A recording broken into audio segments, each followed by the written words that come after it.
À chaque grande manifestation, ils sont là, vêtus de noir, le visage dissimulé derrière un foulard ou des lunettes de ski. Les manifestants du Black Bloc affrontent les forces de l'ordre et se livrent à des dégradations spectaculaires.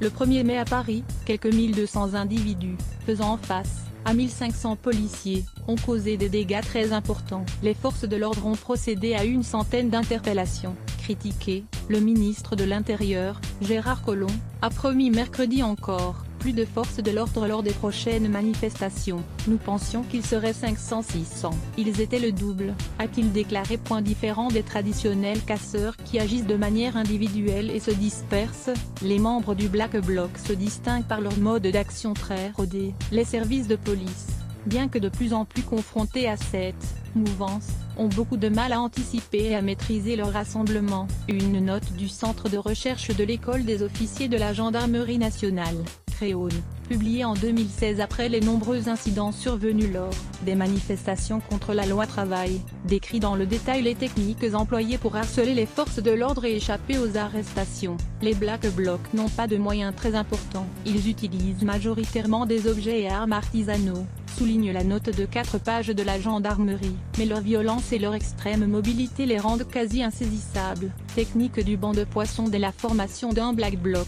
Les participants utilisent la méthode dite du coucou, observe le Créone. Tel l'oiseau qui pond dans les nids des autres, ils s'infiltrent dans le cortège et apparaissent au cœur de la manifestation sans que celle-ci n'ait été prévenue de l'existence du Black Bloc à l'avance. Ce regroupement rapide et inopiné constitue souvent une surprise. Ensuite, le Black Bloc va tenter de se séparer du cortège soit en le dépassant par l'avant, soit en le quittant sur les côtés dans le but d'atteindre plus facilement les cibles visées. Cette technique n'est cependant pas systématiquement employée. Mardi à Paris, le Black Bloc, beaucoup plus nombreux que d'habitude selon divers témoignages, a formé un groupe indépendant du cortège syndical dès le début de la manifestation. Une fois rassemblé, le Black Bloc évolue au gré des événements, soit en se lançant à l'assaut de ses cibles matérielles, tel le McDonald's ce mardi, soit en résistant aux avancées des policiers anti-émeutes. Lors d'une phase d'attaque, une tactique spécifique au Black Bloc est appelée le swarming et sémage. Celle-ci consiste à se disperser en petits groupes au moment des actions pour saturer les services d'ordre adversaires, puis à toujours se rassembler au sein du bloc pour assurer une défense de manière solidaire. Ce regroupement n'est pas sans rappeler les bancs de poissons, souligne le Créone. Cette recomposition perpétuelle est un défi pour les forces de l'ordre,